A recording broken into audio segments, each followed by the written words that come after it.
Moi! Tänään tehdään pizzajalakastiketta. Helppo resepti, helppo tehdä, ei kovin paljon ainesosia. Tarvitaan anjoviksia, valkosipulia, kapriksia, oreganoa ja passataa tietysti, joka on se peruspohja, tomaattikastike. Alright, aloitetaan sillä, laitetaan öljyä, jota mä en maininnut. Pikkusen öljyä ja sitten kattilan pohjalle ja sitten laitetaan sinne muutama anjovis.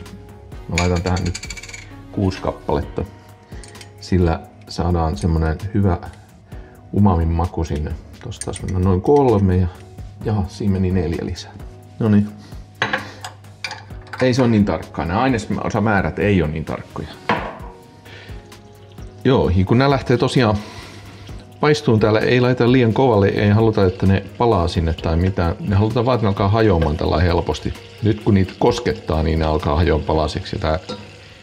Siihen me voitaisiin laittaa pientä tuuletusta päälle, anjovis tuoksuu äärettömän hyvälle melkein kaikkien mielestä. Ja kun kalat on alkanut hajoamaan, niin sen jälkeen me lisätään sinne valkosipulia. Me halutaan aika paljon valkosipulia. Tää on pizza-alan kastike, tomaattikastike, jossa on paljon valkosipulia. Mä käytän tämmöstä valmiiksi leikattua valkosipulia, koska tää on vaan paljon helpompaa kuin ruveta itse näitä pilkkomaan. Ja me laitetaan tuohon noin 150 grammaa ehkä. Ja halutaan paistaa sitä valkosipulia sillä lailla, että se alkaa häviää se terävyys, joka siinä on. Nyt nämä on varsinkin pakasteet, niin nyt voitaisiin lämpötilaa nostaa vähän. Ei kannata nostaa alussa liikaa, jos käyttää oliiviöljyä esimerkiksi siinä öljynä. Mulla nyt oli auringonkukkaöljy, niin se kestää lämpöä paremmin. Joo, nyt tää on valkosipulitkin alkanut vähän kerähtää täällä jo ja paistumaan tuossa öljyssä ja ennen kaikkea sulamaan, kun oli pakasteita. Lämpenee. Nyt voidaan laittaa sitten tomaattisose sinne sekaan.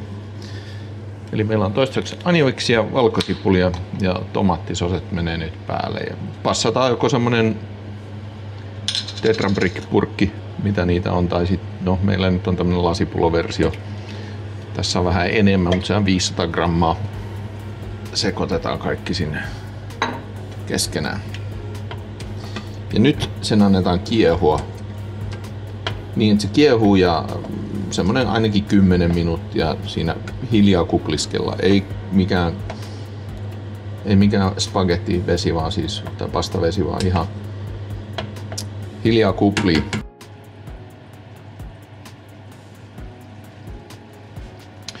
Noniin, nyt tää on meillä kiehunut sen 10 minuuttia tuolla hiljaisesti kuplie.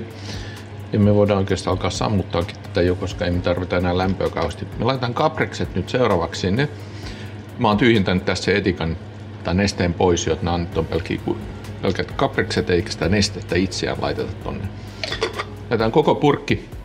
Turha niitä on säästellä mihinkään, ne tuo hyvää makua tänne kastikkeeseen. Ja sitten otetaan kokonaan pois tuolta lämmöltä. Koska seuraavaksi me laitetaan oreganoa tonne ja maustajat ei tykkää liian kuumasta. Oregano varsinkaan, niin laitetaan se sitten kun tuohon antaa se hetken jäähtyä ja sitten laitetaan. Mulla on tässä melkein täys purkki tätä. Mä laitan ainakin puolet tästä tonne noin. Eli aika paljon menee mausteita ja makuja tuohon sekaan. Laitetaan tätä tänne reilusti.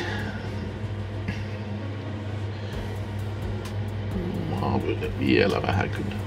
Se tuo vaan hyvää makua sinne kastikkeeseen. No niin, meni pikkusen reilu purkkia sinne. Niin. Ja sitten kun se sekoittaa, niin sitten se on valmis.